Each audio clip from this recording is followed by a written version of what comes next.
satu. Allah itu esa pasti. Apakah keesaan Allah, ketauhidan Allah itu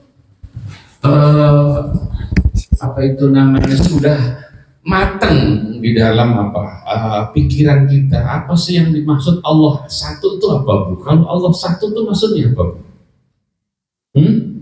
Ya, ada yang bisa jawab nggak? Kalau disebut, iya itu lain, makna lain, kata lain. Jangan bilang Allah satu itu artinya tunggal, jangan. Apa maksudnya? Sepenting apakah kalau Allah itu hanya satu? Sepenting apa? Kalau kita bilang la syarika lahu, itu maknanya Allah yang tunggal itu. Allah tidak butuh teman. Allah tidak bersekutu. Israel itu kalau sendiri tidak akan menang. Tapi dia punya sekutu. Ada sekutu biasa, ada sekutu utama. Sekutu utamanya Israel coba. Amerika. Makanya dia nggak ada takut-takutnya. Kayak orang kampung saya tuh, ibu-ibu kalau lagi berantem sama temennya dia ngebon apa ya? Bukan nanam singkong, tarkaman. Itu masya Allah, kok apa ya, kurang bagus ya. Anak muda ini yang umurnya mungkin 40-50 ngerasain dulu itu baru disebut jagoan kalau ya satu lawan satu. Tapi anak sekarang tuh beraninya keroyokan. Kullu jam'in apa? Mu'annas, biasanya kalau yang keroyokan tuh apa? Ya bencong. Kalau jantan ya satu lawan satu ya. Nah itu apa namanya? Allah itu la syarika lahu. Allah itu satu-satunya zat yang maha kuasa, tidak perlu bantuan. Kalaupun Allah punya malaikat, malaikat itu bukan makhluk yang memang dibutuhkan oleh Allah, tidak. Artinya Allah itu butuh sama malaikat, tidak. Ini kalau kita bicara Allah yang tunggalnya. Malaikat itu atau nabi itu hanya khalifah, hanya utusan Allah yang menyampaikan perintah dan larangan Allah kepada manusia. Jadi bukan hal yang sulit sebetulnya Allah langsung nyampein ilmu ini kepada Bapak satu-satu, itu bukan yang sulit. Tapi terlalu tinggi Allah itu derajatnya sehingga harus turun langsung. Seperti Bapak punya rumah di depannya ada got mampet gitu ya. Itu kan udah harus presiden yang turun betulin apa? Got. Cukup perintah siapa? Yang di bawahnya. Ya terlalu tinggi itu derajatnya seorang presiden kalau hanya betulin apa? Gitu. Itu kira-kira pengertian Allah yang satu itu. Nah, kemudian Allah itu tunggal apa? Zatnya tunggal. Kemudian sifatnya juga tunggal. Allah itu kalau sudah kudrat berarti Allah apa? Qadir atau qadir. Qadir berarti Allah apa? Kekuasaannya itu memang muncul dari zatnya sendiri. Kalau kita kan kekuasaan kita itu ada pengaruh dari apa? Yang lain, presiden. Hebat-hebatnya presiden itu kan karena banyak yang bantu. Suami hebat itu katanya karena istri yang hebat, betul gak? Main betul aja. Ini ustadz nih, saya ini kan jelek-jelek begini ya ustadz juga tuh. Itu jangan lihat ustadznya, siapa di balik ustadznya itu. Ada istri yang setiap waktu itu melayani saya. Umpama saya tadi sebelum berangkat berantem dulu sama istri, kira-kira ngajinya bagaimana?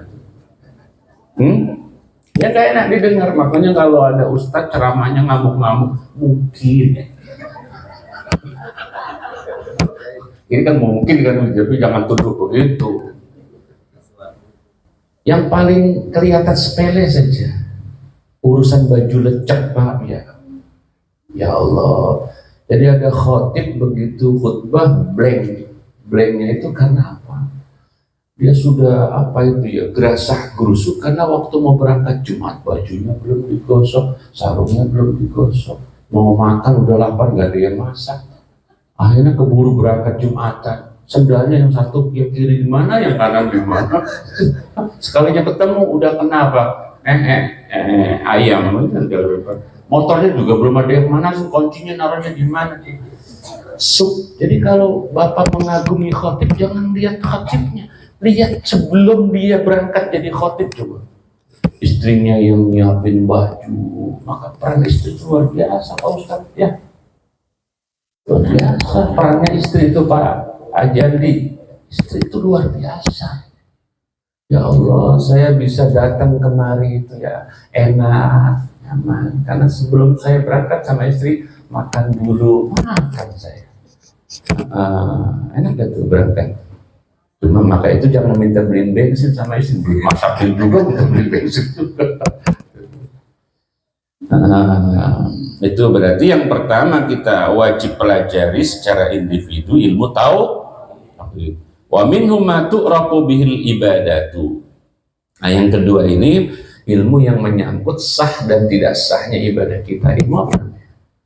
Ilmu fikih. Sholat kalau begini sah atau tidak? Nggak tahu. Pelajari ilmunya. Ilmu yang berkenaan dengan sah dan tidak sahnya ibadah sholat kita apa? Fikih. Puasa ya sama, puasa model begini bisa apa enggak, sah atau tidak, pelajari ilmu apa? Fikih, karena dalam fikih dibahas apa? Puasa, haji, apalagi yang dibahas sama fikih? Zakat, semua dibahas sama fikih. Wa minhum ma tu'raqu bihil ibadat. Baik ibadah langsung yang artinya menyembah Allah maupun ibadah yang tidak langsung. Seperti apa? Ya, ibadah itu kan apapun yang bernilai pahala dan dianggap baik oleh agama itu namanya ibadah. Boleh dicatat. Ibadah itu apapun yang dianggap baik oleh Allah ya dan apa baik menurut syariat. Sebab kebaikan kalau tidak dianggap baik oleh syariat bukan kebaikan. Nolongin orang baik enggak? Baik, itu diatur oleh agama. Al-Quran nyebut itu. Laisal birra an tuwallu wujuhakum qibalal masyriqi wal maghrib walakinnal birra man amana billahi wal yawmil akhir wal malaikati wal kitabi wan nabiyyin wa atal ma'ala ala hubbihi dhawil qurba wal yatama wal masakin wa ibnis sabil wasailina afriba qama salawata zakata wal mufuna bi ahdi idza ahadu was-sabirina bil ba'sa wal dharra hinal ba's ulaika alladziina shadaqu wa ulaika humul muttaqun. Kebaikan itu melimpah ruah, bahkan kata ulama sampai mati pun kita baru bisa nggak lebih dari 50% berbuat aneka macam kebaikan sampai mati, bayangin. Dan ini untuk yang tua. Orang-orang tua yang umurnya tua meninggal itu sampai meninggal belum sampai 50% perbuatan baik. Itu kalau perbuatan baik, baik secara umum. Ya kalau cuma ibadah doang, ibadah apa kebaikan itu ya dari kerjaan insyaallah. Nah, itu menyangkut sah dan tidak sahnya ibadah. Wal halalu, perkara halal itu banyak. Bu, ada tetangga pun punya pohon mangga podang ya Pak Haji. Sampai itu Andi, dia nanamnya di rumah, tapi ada cabangnya yang keluar pagar. Yang keluar pagar malah banyak itu buahnya. Boleh nggak kita ambil itu mangga yang keluar pagar, Bu? Jawabannya pakai fikih. Main boleh. Secara fikih halal nggak itu? Di fikih mana ibu bisa jawab itu? Ayo, ini jangan, nggak boleh untuk halal haram ilmunya ngarang, nggak boleh. Harus ada pedomannya. Halal apa haram, Bu? Orang kalau udah ngomongin ilmu dan kalau dia apa takut itu pasti diam. Biasanya orang yang langsung jawab halal haram itu berarti belum tahu ilmunya. Seenaknya, Bu. Halal apa haram? Kita tanya yang punya pohon mangga dulu, halal apa haram Pak Jadi? Kalau udah diizinkan halal, yang di luar pagar. Kalau nggak diizinkan haram. Itu jawabnya pakai fikih nggak? Nggak pakai fikih. Secara fikih halal, awas Jangan dikasih tahu yang punya mangga ya. Oke. Terus ada rumah berhadapan ada gangnya. Gang itu kan milik umum, ya. Kemudian ibu parkir di jalan yang orang lewat jadi susah. Halal apa haram parkir di situ? Bingung karena pelakunya ibu-ibu itu. Itu diatur sama fikih. Nanti bu, tahun depan baru ketemu bab itu. Atau ibu bangun lantai 2. Lumayan ini 2 meter. Kalau kita lanjut ke sono ini, kalau yang di bawah kan milik umum, kalau yang di atas kan milik Allah. Apa hukumnya itu kita nutupin jalan yang memang itu kalau cara orang lewat nggak ganggu? Halal apa haram? Itu fikih bu, fikih. Atau asbes yang apa? Ya itu kan suka ngambil apa? Jalan. Hukumnya apa itu? Halal apa haram itu fikih? Haram. Ada fikihnya. Maka maaf ya, terkait ilmu halal haram ini baru bab rumah, belum bab dagang, termasuk munakahat. Jadi fikih itu kan ubudiyah. Pertama apa? Pokok ajaran fikih itu pertama ubudiyah yang berkaitan dengan ibadah, puasa, sholat, zakat, haji gitu dah. Terus menyangkut apa? Apa itu namanya? Ya, muamalah. Muamalah itu seperti buyuk, jual beli. Produk turunan jual beli itu banyak sekali. Seperti banyak akad lah, ada akad sewa, ada akad apa? Doman itu. Bukan gade, doman itu tanggungan, ada wikalah, ada syirkah itu kayak saham berarti ya. Terus ya apa banyak sekali, ada sulam apa salam, akad salam berarti akad yang sering ibu lakukan. Apa itu? Ya bayarnya pakai apa? Uang muka kemudian nyicil. Termasuk leasing. Apa hukumnya leasing? Halal atau haram?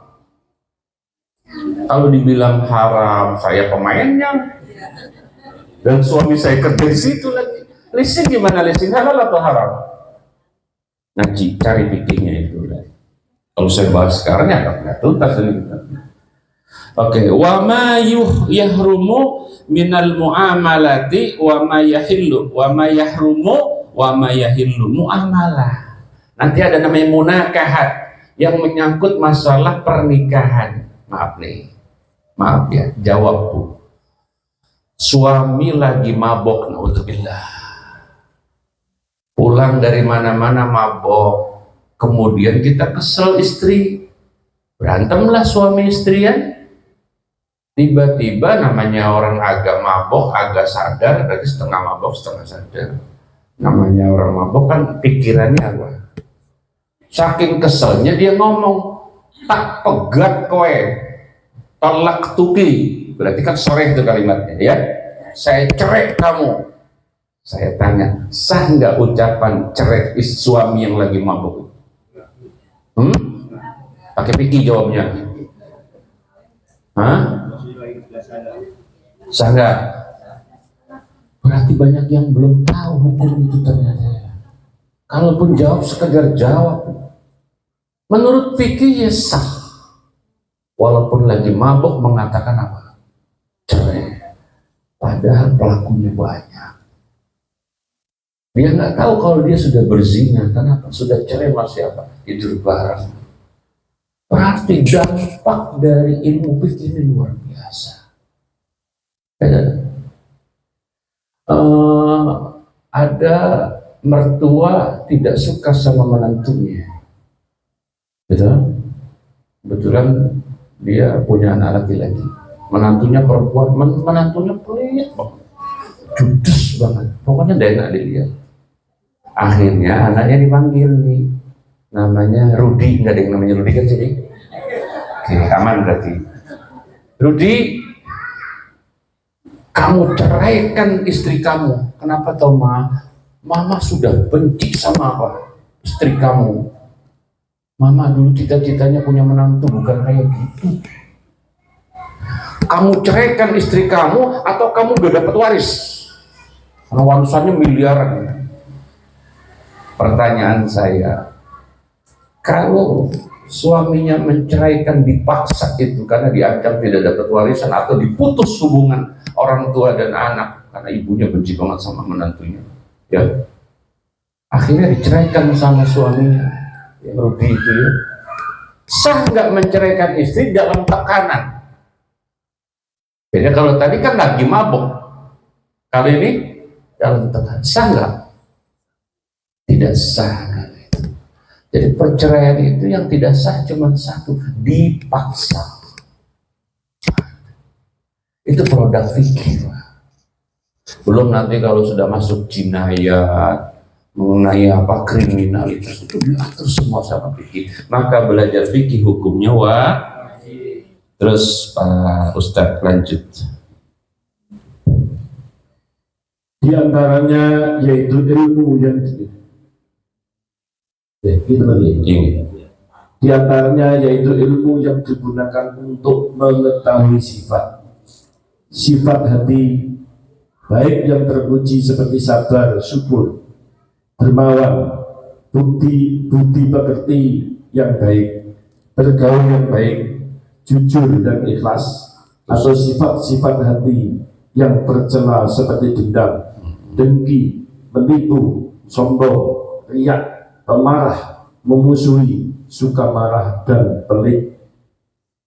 Terus sampai habis. Lanjut. Mengetahui tentang cara mendapatkan sifat-sifat hati yang pertama, yaitu terpuji, dan ilmu tentang cara mengetahui sifat-sifat hati yang kedua, yaitu tercela, hukumnya wajib.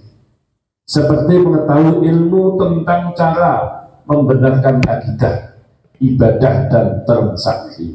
Baik. Mengetahui Allah, percaya dengan Rasul, percaya dengan malaikat, termasuk keesaan Allah, sifat-sifat Allah, itu namanya ilmu pokok. Jadi ilmu tauhid itu namanya ilmu pokok. Ilmu utama kita sebutnya ilmu apa? Usuluddin, makanya ilmu tauhid disebut juga ilmu usuluddin, pokok-pokok ilmu agama, wajib hukumnya. Nah, setelah itu kewajiban ilmu yang kedua yang menyangkut sah dan tidak sahnya ibadah dan muamalah.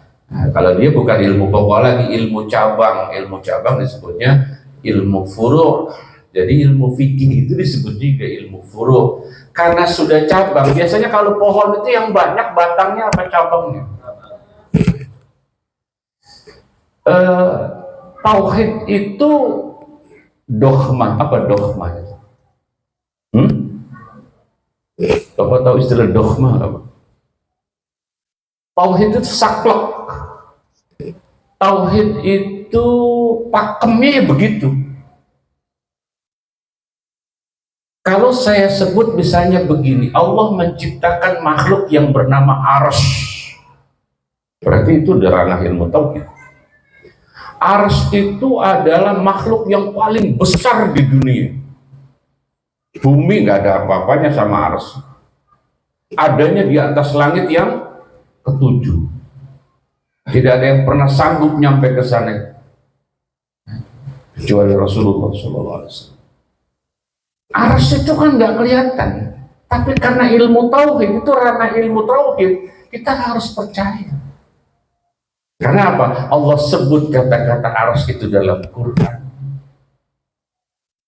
Yang penting kita percaya saja tanpa harus membedah Arsy itu apa. Karena kalau sampai kita bedah Arsy itu apa, isinya apa, itu sudah ghawamid disebutnya apa? Ghawamidu ilmil usul. Sudah ilmu tauhid yang sudah paling dalam. Nah, ibu tuh nggak perlu ngomongin yang dalam-dalam, yang penting yang pokok-pokok saja. Ya, kalau yang bagian dalam-dalam itu urusan siapa? Ulama. Jadi ilmu tauhid itu seperti pohonan itu batangnya.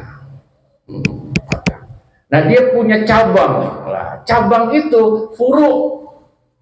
Orang tua yang banyak, jawabnya jangan pakai emosi.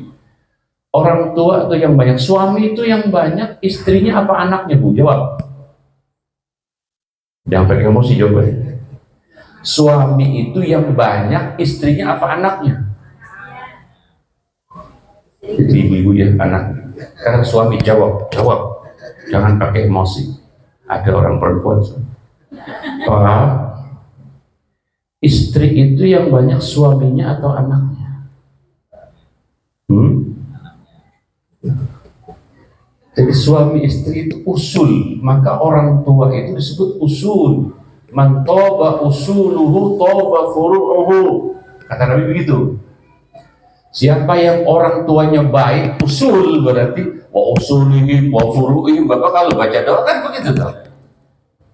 Siapa yang orang tuanya baik, pasti anaknya baik.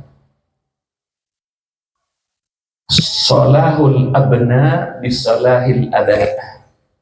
Kesolehan anak itu tergantung soleh orang tuanya. Kalau orang tuanya bergajul, anaknya bergojol. Jadi anak itu yang dia lihat di orang tuanya. Ibunya berjilbab, anaknya insya Allah berjilbab. Kalau ibunya kemana-mana pakai apa sih yang diketek doang tuh bajunya itu?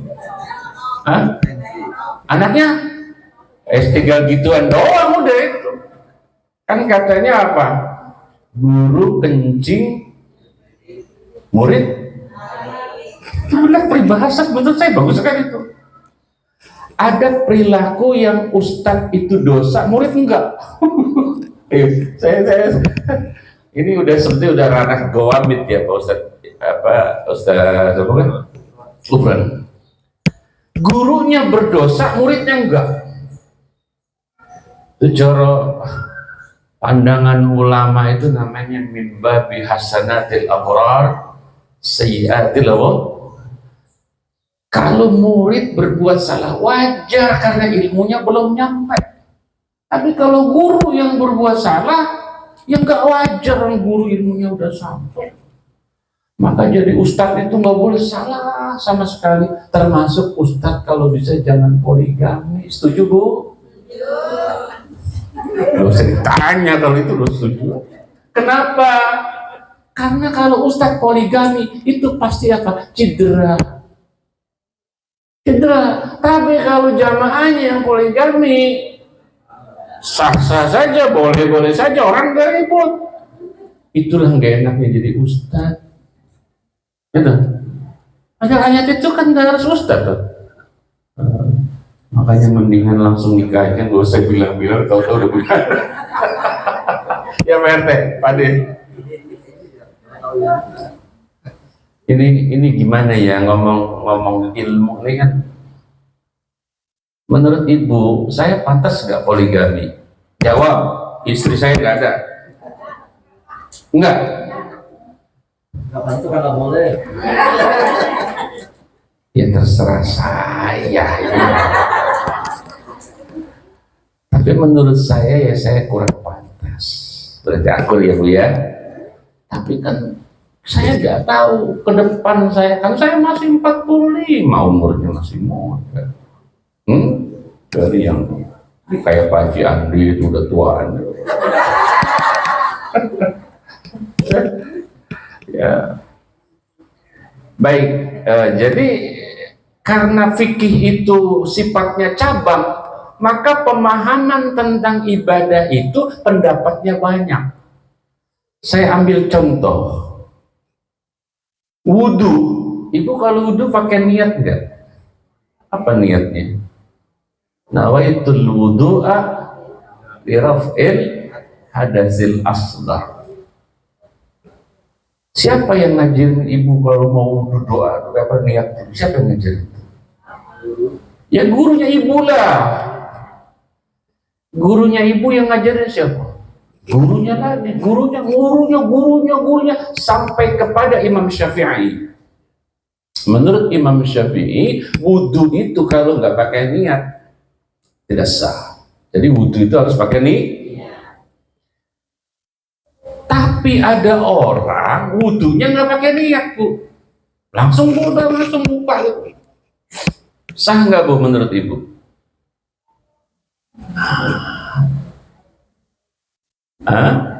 Sekarang saya tanya sama Ibu, Nabi waktu wudhu pakai niat nggak?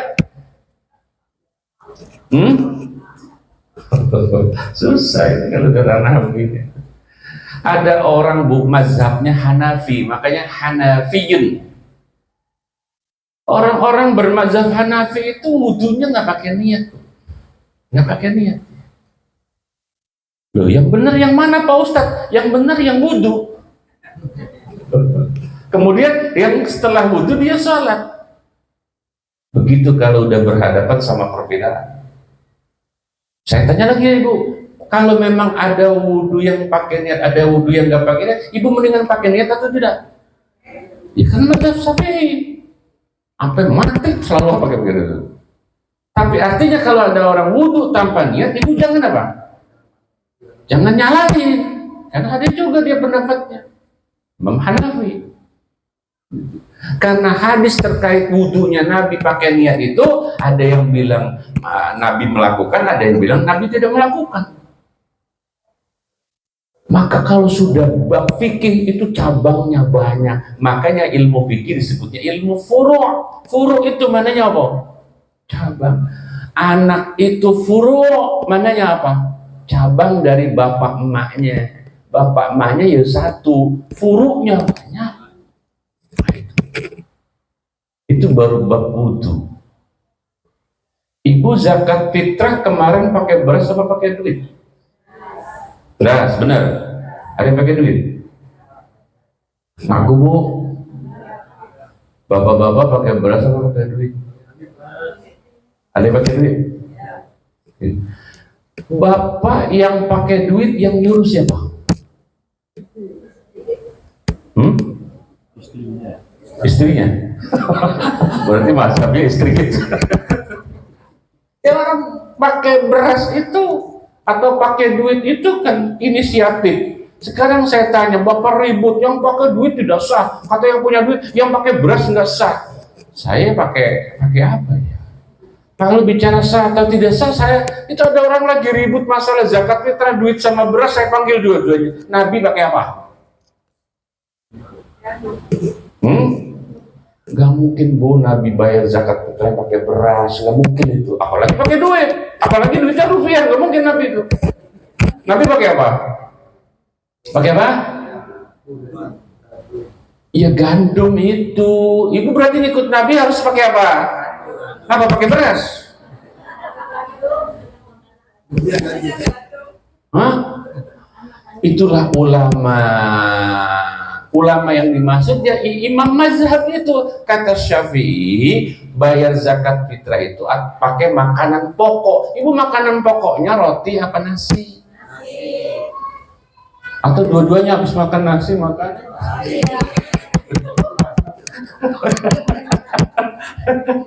Orang makan nasi goreng cuci mulutnya roti bakar ya. Pasal kasus. Hah? Maaf ya, ini pikir ringan saja. Kalau yang berat-berat, yang dalam-dalam satu ukuran itu bisa jawab. Berat itu. Ini yang contoh paling ringan saja. Kita zakat pakai beras, berarti kita ngikut fatwanya Imam Syafi'i. Ada lagi orang pakai duit, ada, berarti bukan Syafi'i. Ya silakan. Ada lagi pendapat banyak, maka pendapat itu banyak disebutnya usul. Itu maka yang usul itu fardu ain, yang furu' juga fardu ain. Ada satu ilmu lagi untuk paham ahli sunnah wal jamaah, masih ada satu ilmu lagi, tapi di luar ahli sunnah wal jamaah cuma dua. Ibu pahamnya ahli sunnah wal jamaah apa yang lain? Ibu ini Islamnya ahli sunnah wal jamaah apa syiah? Ibu syiah ya? Hah? Ahli sunnah wal, Ibu tahu asli ahli sunnah wal jamaah, Ibu tahu? Syaratnya ahli sunnah wal jamaah ibu tahu? Nah itu.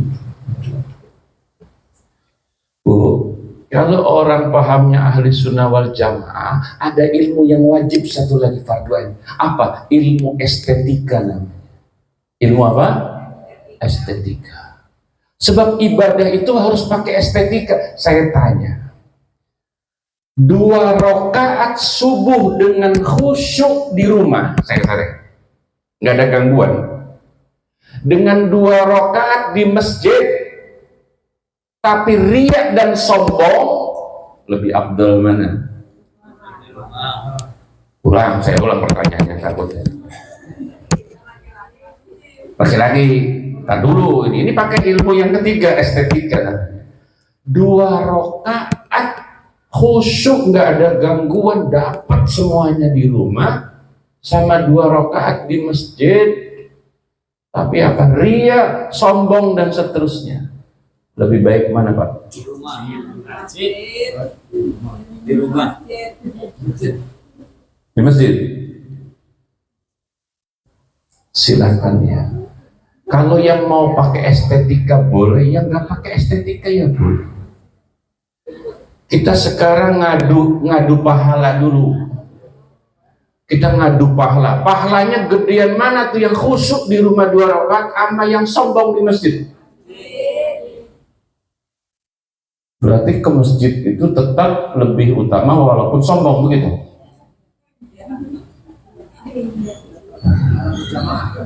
Iya berjamaah, masjid kagak berjamaah buat apa? Oke, berarti yang di rumahnya kalah. Oke. Sama-sama 2 rakaat di masjid, yang satu sombong ria, yang satu khusyuk. Pahalanya gedean mana?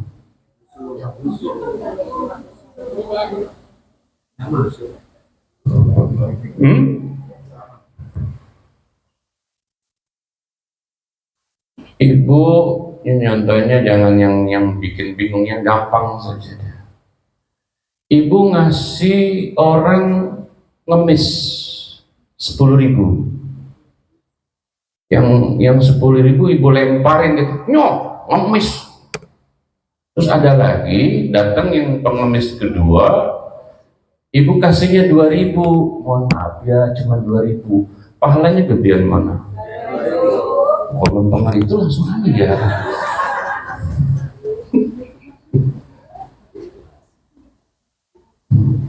Ibu, ada sifat-sifat yang terpuji, ada sifat-sifat yang tercela. 2. Sifat-sifat terpuji namanya Mahmud. Ada orang namanya Mahmud di sini? Kalau perempuan tinggal namain tak di ujungnya, Mahmudah. Iya tuh.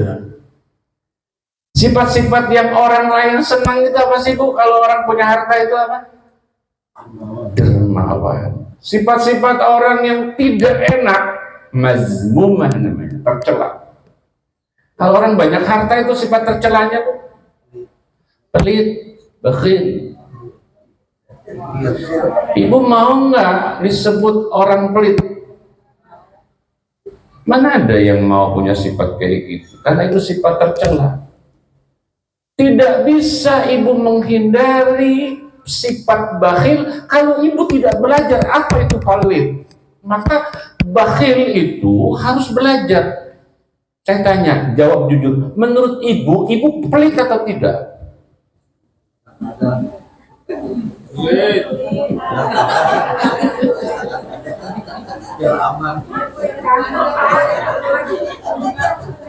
Ustaz nanyanya aja salah. Jadi kalau mengenai ibu haji, jangan tanya sama ibu hajinya, sama tetangganya ibu haji. Anil mar'i la tas'al. Tentang pribadi seseorang, jangan tanya langsung sama seorang itu. Wasal an qarini. Tanya sama tetangganya. Mbak, Bu Kaji itu orangnya gimana sih? Pelit apa enggak? Berarti itu benar. Ada Bu Haji pelit, Masya Allah. Sampai panitia maulid datang itu, kadang kan dikunci pintunya tuh. Nah, mbak-mbaknya samping rumahnya Ibu Haji itu jualan gado-gado. Oh, saya mau minta sumbangan sama Bu Haji. Jangan Mbak, jangan Pak. Dia dosanya aja kita minta nggak dikasih. Berarti itu apa yuk?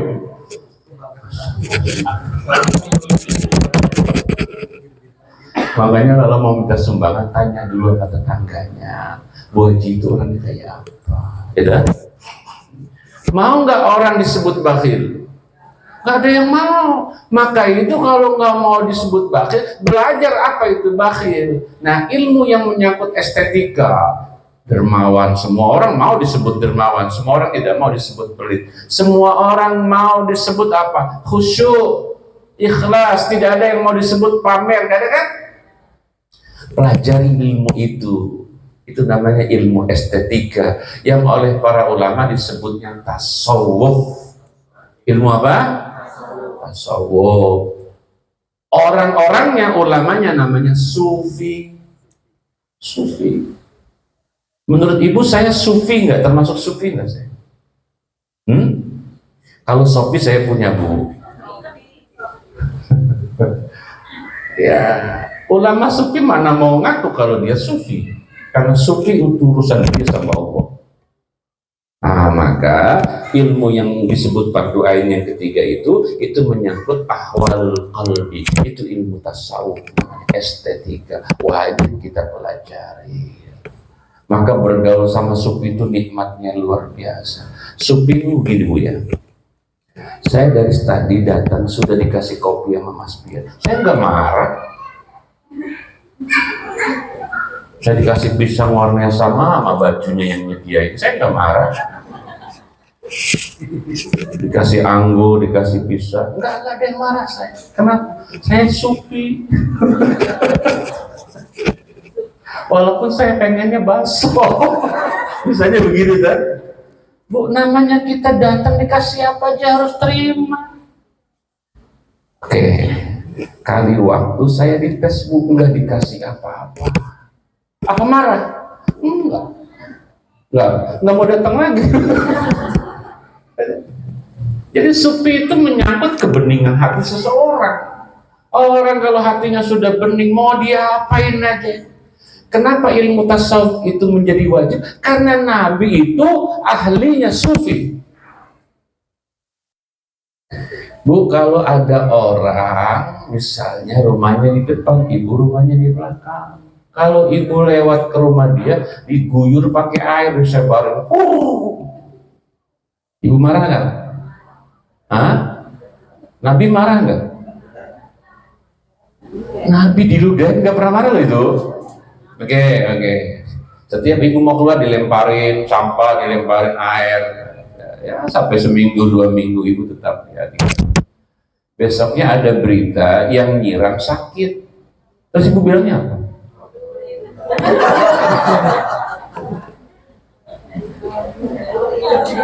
Kalau orang punya ilmu tasawuf didatengin bu, dibawain nasi kebuli. Cuman kebuli dikasih sianida. Itu kacau juga. Nabi kan begitu, ketika tahu yang ngeludainnya apa? Sakit. Terus Nabi apa? Malah datang bawa korban. Berarti Nabi itu tokoh sufi paling luar biasa. Nggak ada dendam Nabi itu. Nabi kita itu bukan pendendam. Pak, Bapak pukul saya Pak. Bagian apapun yang menurut Bapak pantas dipukul. Apa saya melawan? Enggak. Saya belum pernah dipukul sama orang Pak, alhamdulillah. Walaupun kalau dipukul saya nggak bakal melawan. Itu motor saya kempesin bannya, nggak apa-apa. Cobain aja.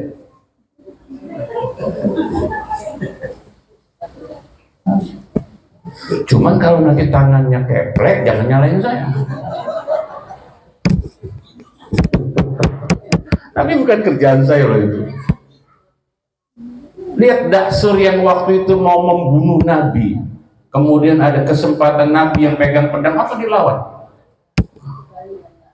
Makanya sufi itu menyangkut akhlak. Maka ilmu estetika itu disebutnya ilmu akhlak. Nah itu wajib. Ngadi Majlis Al-Bahri ini kitabnya membahasnya 3 ilmu, ilmu tauhid, ilmu fikih, dan ilmu akhlak. Kitabnya ada yang putih yang ibu pegang. Itu putih aslinya, aslinya kuning, cuman pas udah masuk toko fotokopi jadinya apa? Oh, putih juga itu ya. Itu warnanya kuning lah aslinya. Bahasanya pindah jadi bahasa Indonesia jadi putih. Aslinya kuning, ya. Gak penting bu warna, tapi isinya itu ada 3 ilmu. Ada ilmu apa? Tauhid, fikih, terakhir apa? Akhlak. Akhlak itu disebutnya apa? Estetika, tasawuf dan seterusnya. Kalau ilmu tauhid disebutnya ilmu apa tadi? Ilmu kalam. Kalau ilmu usul, kalau ilmu fikih disebutnya apa? Ilmu furu'. Ketiga ilmu ini hukumnya fardu ain. Dah, sampai situ paham? Tanya yang lain. Enggak, kalau ada pertanyaan. Ini.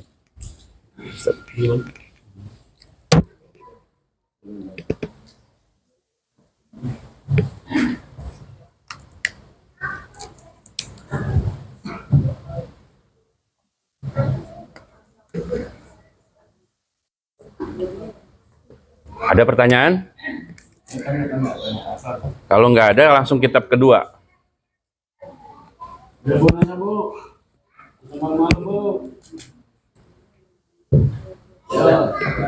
Kosong. Baik, kalau nggak ada, langsung berangkat lagi. Ya Allah, tutup dah kitabnya, tandain yang akan datang. Kita bahas tauhidnya dulu ya.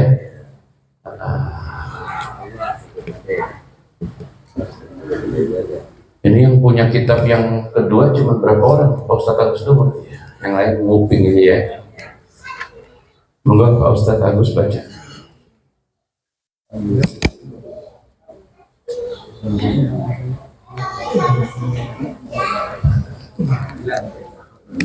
Ayo Pak, sambil makan Pak. Ini Pak Ustadz. Maaf saya enggak. Ini Pak Ustadz Gubernur pisang ini.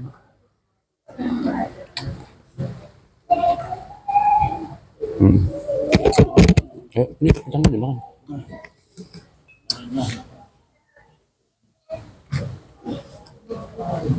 Ayo Bu.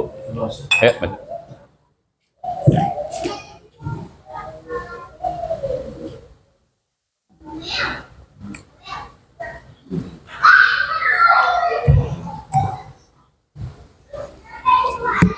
Bismillahirrahmanirrahim.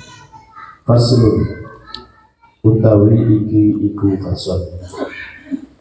Al-ma'u utawi banyu iku qalilun ana kang gedhe. Wa kasirun lan ana kang akeh.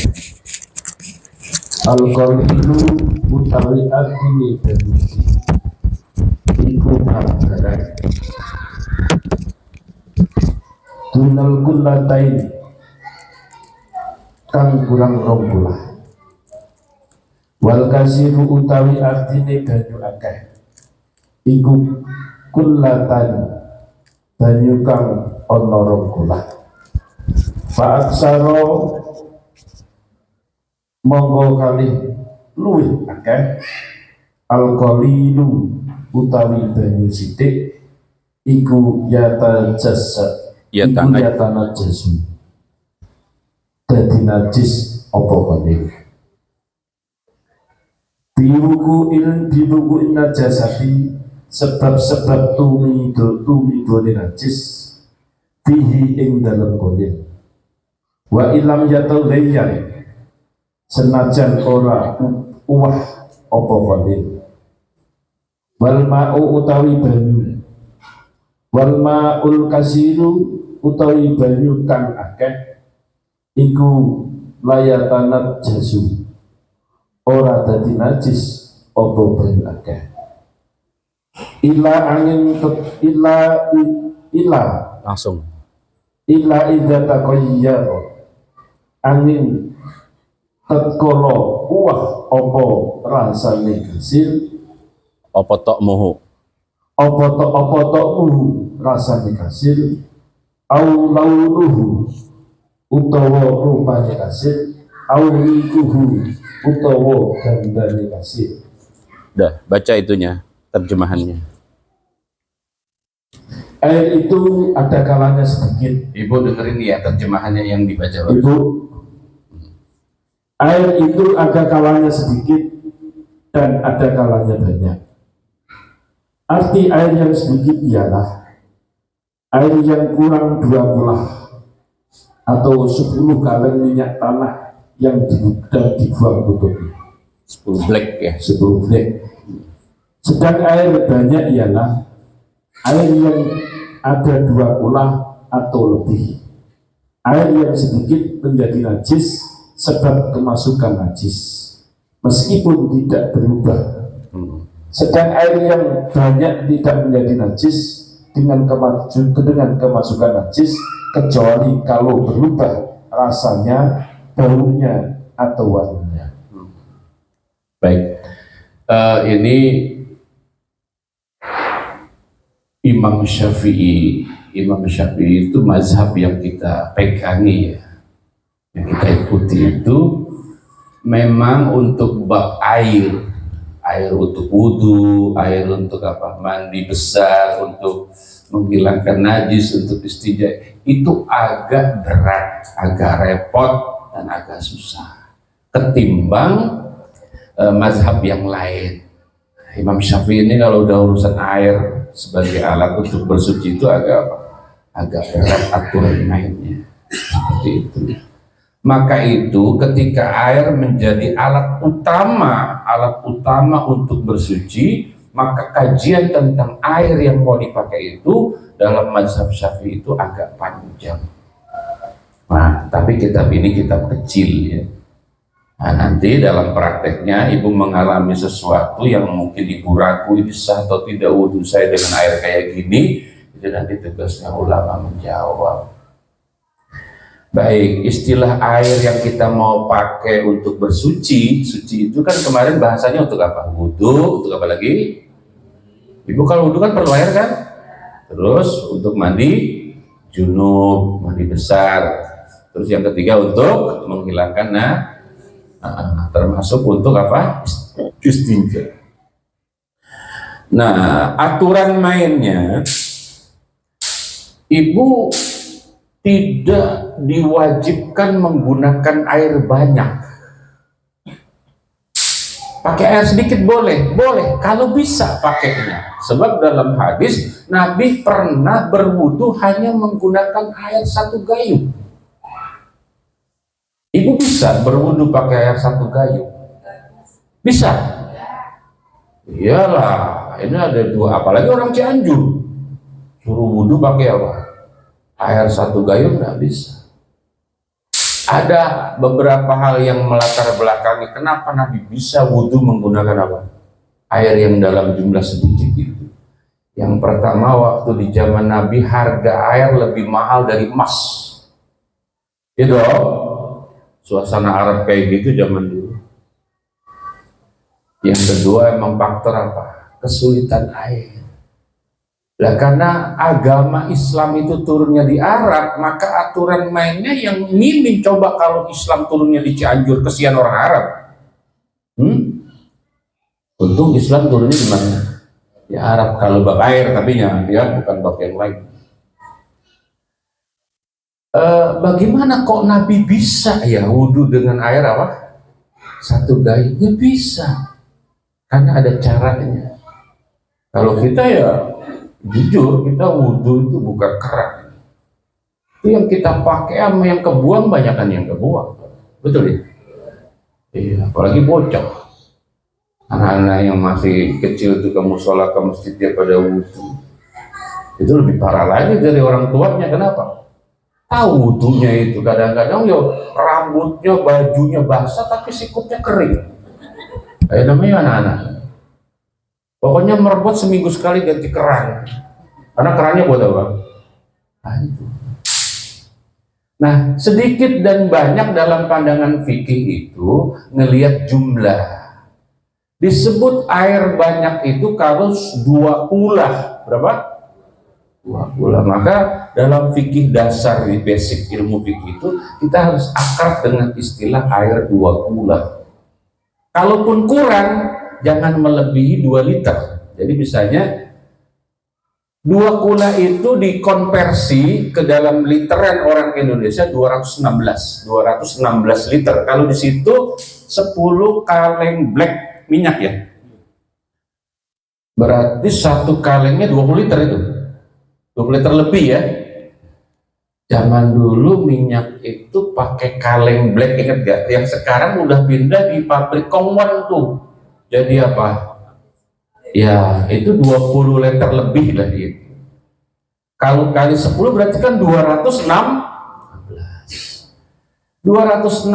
itu gimana? Apa 216 pas? Apa 216 kurang? Boleh kurang, yang penting jangan kurang dari 1 liter. Sebab kalau kurang dari 1 liter, misalnya 2 liter misalnya, maka itu tersebutnya bukan air banyak, air sedikit. Kalau 214 saja, kalau 215 masih disebutnya apa? Banyak, karena kullatai. Kalau 214 saja sudah disebut sedikit, apalagi air 1 botol itu itu sedikit. Tinggal prakteknya, bisa nggak berwudu pakai air 1 botol. Kalau saya sih ya, Om Nabi pernah wudu pakai air 1 gayung, boleh dong. Kan di sana tuh ya, yang batal sholat asar, praktek dah. Bisa enggak? Saya pengen tahu 1 botol itu tuh nyampenya apa di muka doang, apa sampai ke kaki? Hah? ini praktek wudhu air. Sebab suatu waktu kita akan begitu di tempat yang susah air ada, cuman terbatas kan gitu. Itu harus bisa. Berikut ini detailnya penggunaan air, baik itu banyak maupun air sedikit. Dah kenali begitu. Al-ma'u qalilun wa katsirun. Air itu ada kalanya banyak, ada kalanya di al-qalilu. Adapun air disebut jumlahnya sedikit itu menurut pandangan apa? Syar'i, ilmu fikih, madunal kullataini. Pokoknya air yang jumlahnya kurang dari 216. Dunal kullataini, di bawah. Yang kalau di kitabnya Pak Ustadz Agus itu seukuran 10 black. Tahu kalau seukuran itu berarti perlu berapa botol tuh 216 liter? Hah? Berapa dus lah itu ya? Baik. Itu air qadil. Wal katsiru kullatani fa aktsara. Adapun air banyak itu air yang jumlahnya 216 liter ke atas. Di rumah ibu ada baknya nggak, Bu? Ukurannya berapa? Kalau yang ibu beli di material itu nggak sampai 216 liter. Berarti air yang ada di tempat ibu itu kurang dari 2 kula. Hati-hati ketika wudhu di situ, hati-hati ketika mandi junub di situ, hati-hati ketika cebok dari air itu. Karena status airnya kurang dari 2. Kecuali ibu maaf wudhunya langsung dari kerannya terkoneksi ke toren atau langsung ke mesin. Ibu mandi junubnya lewat situ, itu tidak ada masalah. Ya. Tapi kalau air ibu tampung di tempat wadah, yang wadah itu ukurannya nggak sampai berapa? 2 kula, itu harus hati-hati. Karena kalau terjadi air yang kita pakai netes ke situ, sudah tidak sah lagi dibuat wudhu, yang kita sebut sebagai air mustakmal. Nah ini kalau bicara air 2 kula dan kurang dari 2 kula. Bagaimana kalau air yang tadi di kolam ibu itu yang tidak ada 2 kula, kejatuhan najis? Tidak kita pakai buat wudhu, jadi belum sempat ketetesan air wudhu, tapi kejatuhan najis. Al-qalilu yatanajjasu biwuqu'in najasah. Air kalau jumlahnya kurang dari 2 kula, kok kejatuhan najis?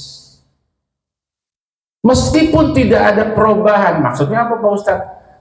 Kalau cara aromanya nggak kecium najis, kalau cara warnanya yo nggak kelihatan dia bekas kejatuhan najis. Kalau kita rasain kok nggak kayak lengket-lengket. Wa illam yataghayyar. Meskipun apa? Tidak ada perubahan, tapi secara yakin. Kalau ragu, maaf ya, ini air saya cuma ada 200 liter. Jadi di bak yang ibu beli dari apa? Dari material itu ada 200 liter. Itu pun 200 liter harus maplak ya Bu, karena kan kita yang butuh itu kan 216 kan. Ternyata ada 200. Rumah ibu nggak ada ininya nih. Apa kamu beli namanya? Hah? Khususnya nanya sama beliau, kerjaan beliau nih. Apa namanya? Rumah orang dulu kan apa? Langsung genteng gitu ya. Yang di atas genteng itu, yang di itu ada apa binatang biasanya? Ya tikus di situ, kucing di situ, apalagi curut ke atas nggak curut?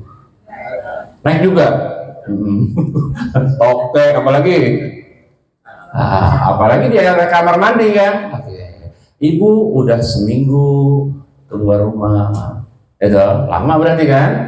Baru pulang dari mana-mana seminggu, ibu buka kamar mandi. Namanya udah seminggu kan, maaf ya, nggak ada plafonnya gitu ya? Nggak ada atap, plafon bukan atap.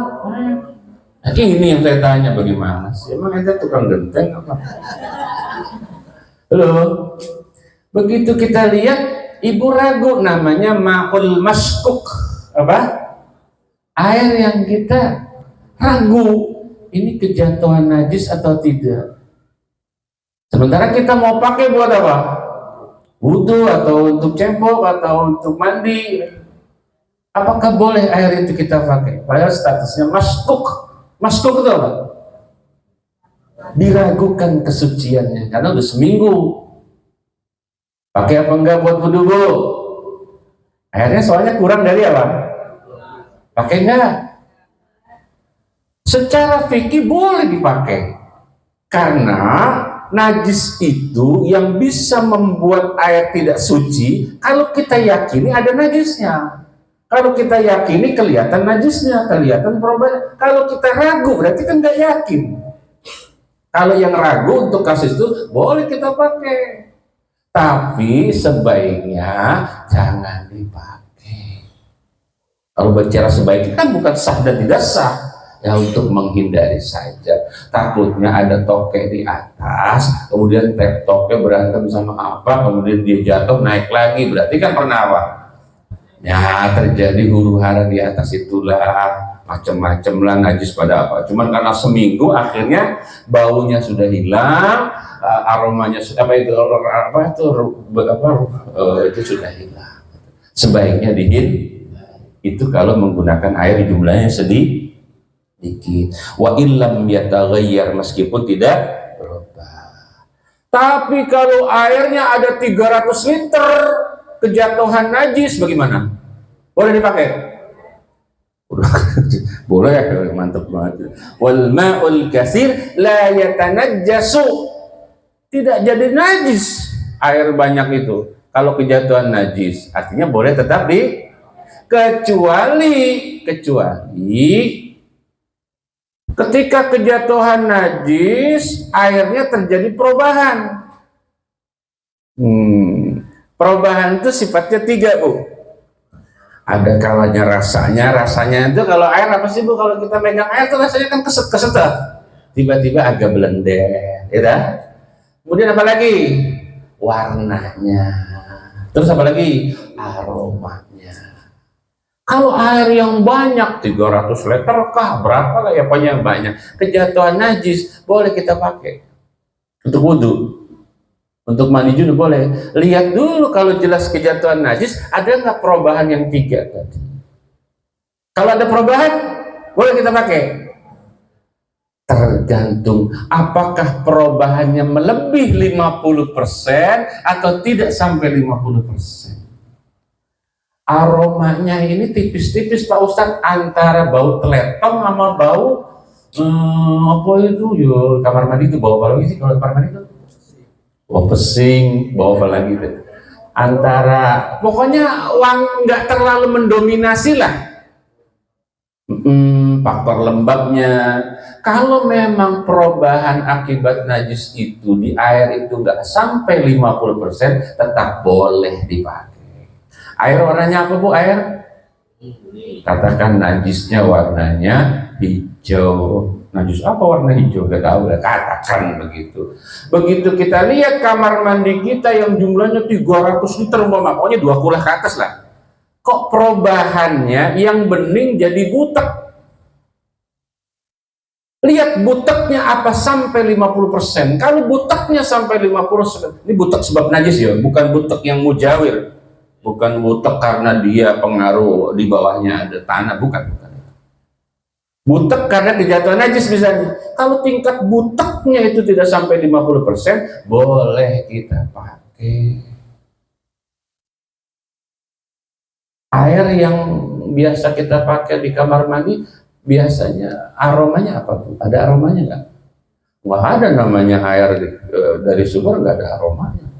Kok tiba-tiba agak anyir-anyir dikit, agak amis-amis dikit?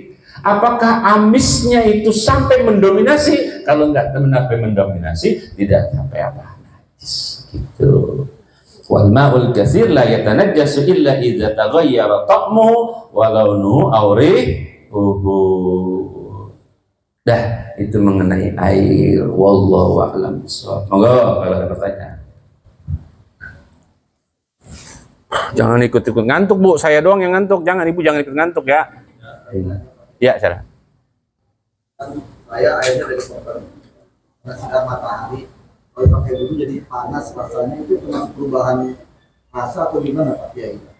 Ya, nanti di kitab itu ada tuh halaman berapa Pak Ustadz, namanya Ma'ul Musammas.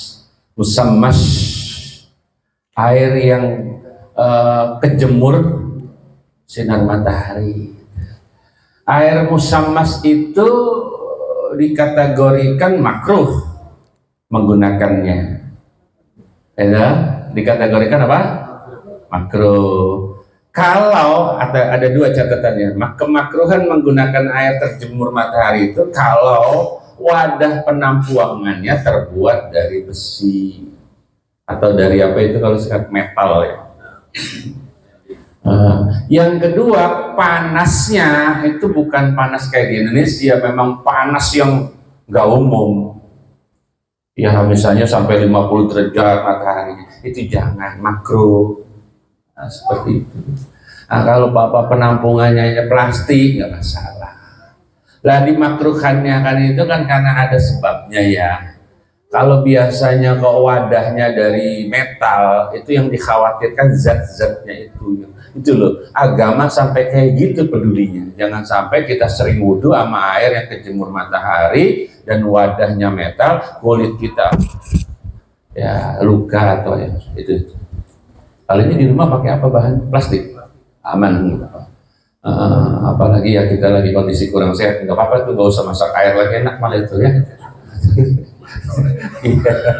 Iya. Ada lagi pertanyaan Ibu? Silakan Ibu. Mas Yan. Ada lagi?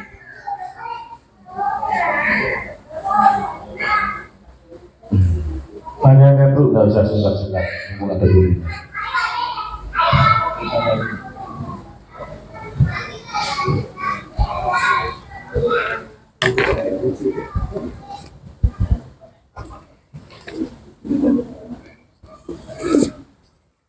Assalamualaikum warahmatullahi wabarakatuh. Waalaikumsalam warahmatullahi wabarakatuh. Pak Ustaz, kan sebagian besar masyarakat kita masih menggunakan sumur lama ya Pak Ustaz, sumur yang bukan bor, sumur yang digali gitu kan.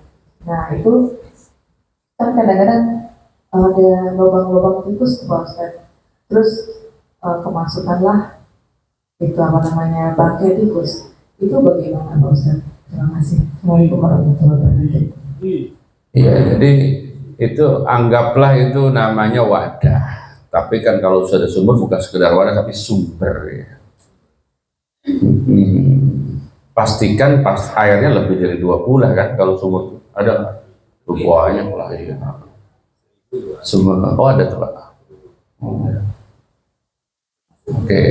berarti kalau memang air itu yang di sumur yang kemasukan segala rupa ya, sama jawaban yang main tadi. Ketika perubahan, kita pas wudhu ngambil air dari apa?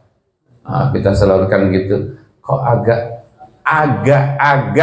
agak-agak itu kan menentukan jumlah baunya tidak mendominasi gitu. Tapi kalau, langsung yang tercium itu. Ya, kalau cuma tikus satu mati masuk ya mungkin agak-agak, kalau pas lagi satu grup masuknya mati. Maka aroma busuknya kan mendominasi. Jadi batasan perubahan itu yang dibolehkan yang kurang dari 50%, baik aromanya, bentuknya maupun apa rasanya, warnanya. Nah, yang ibu sering alamin itu waktu katakanlah terjadi itu aromanya sampai banget apa agak-agak kan gitu. Biasanya kita agak-agak ya, tapi kalau agak-agak juga jarang orang yang apa. Oh iya, biasa dikuras dulu atau apa dulu ya. Tahu kalau yang masuk bukan tikus itu kambing ya kan? Kalau kambing sih iyalah, ambil dulu apanya, kambingnya, kemudian dikuras kan bisa kan itu sampai air mutanajis, air yang terkena najis. Ketika jumlahnya itu tidak sampai 2 kulah, itu jangan langsung dibuang, Bu. Boleh dicampur lagi dengan air mutanajis. Jadi Ibu umumin ya, misalnya ibu-ibu siapa yang punya air nggak kepake, misalnya kejatuhan najis gitu ya. Nanti kan sekampung pada bawa tuh air mutanajis, kok dikumpulin, kumpulan air mutanajis jadi satu melebihi 2 kulah, maka jadi suci. Itu. Makanya jangan buru-buru dibuang. Siapa tahu ada yang nasibnya sama. Iya, ini sumur saya juga agak bau. Agak bau sama agak bau digabungnya jadi nggak bau dong. Ya dong. Sama juga mustakmal, sudah dipakai wudhu, kemudian tetesannya masuk ke ember, berarti kan mustakmal. Satu ember paling 20 apa? 20 liter. Nah, jangan langsung dibuang. Kita mau pakai buat wudhu lagi atau mau cebok. Nah, ibu kasih pengumuman di grup, siapa yang punya air mustakmal? Ada. Ternyata ada 20 orang punya mustakmal. Tinggal gabung jadi suci lagi. Jadi air mustakmal kalau digabung sampai 2 kulah menjadi suci lagi, hilang mustakmalnya. Air mutanajis juga sama, digabung lebih dari 2 kulah menjadi suci lagi. Begitu. Ada lagi? Ya Pak Jadi. Seperti tadi kan disampaikan bak yang menggunakan material kan kurang dari 2 kulah. Tapi seandainya sambil di bak itu kita buka keran, air mengalir ke bak, itu bagaimana hukumnya? Ya, jadi untuk mengatasi air yang kurang dari 216 itu kita siasati dengan kita buka keran atau selang masukin ke situ.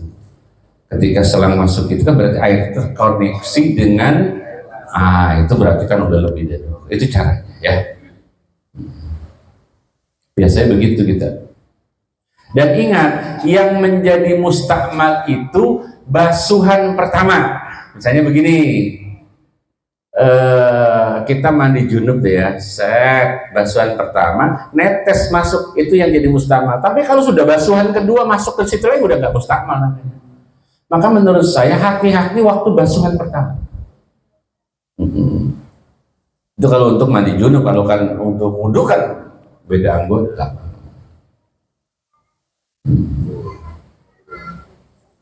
Berapa ini ya, kayaknya udah sore banget. Masya Allah, udah jam 5.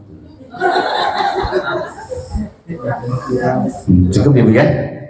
Al-Fatihah. Bismillahirrahmanirrahim. Alhamdulillahirabbil alamin arrahmanirrahim maliki yaumiddin. Iyyaka na'budu wa iyyaka nasta'in. Shiratal mustaqim, shiratal ladzina an'amta 'alaihim. Bismillahirrahmanirrahim. Alhamdulillahirabbil alamin. Allahumma shalli ala sayyidina Muhammad wa ala ali sayyidina Muhammad. Allahumma anfa'na bima 'allamtana wa 'allimna bima yanfa'una. Nas'aluka 'ilman nafi'a wa 'amalan mutaqabbala wa rizqan halalan katsira wasi'an mubarakan ya arhamar rahimin. Sallallahu alaihi wasallam Muhammad wa alihi washabbihi wa baraka wasallam. Walhamdulillahirabbil alamin. Minta maaf. Assalamualaikum warahmatullahi wabarakatuh.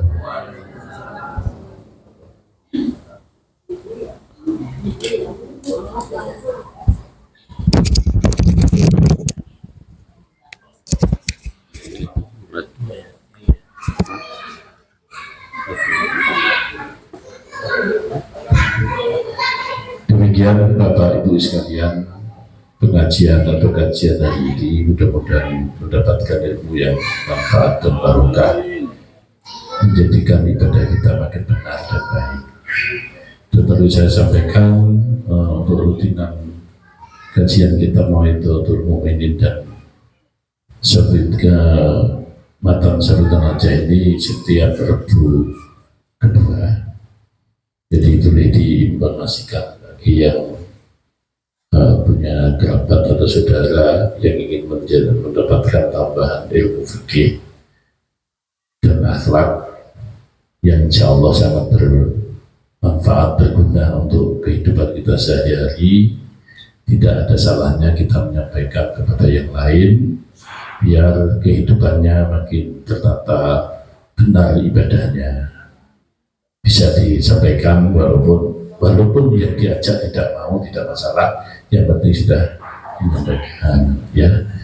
Demikian Bapak Ibu, kurang lebihnya juga mohon dibuka dan minta maaf yang sebesar-besarnya. Assalamualaikum warahmatullahi wabarakatuh.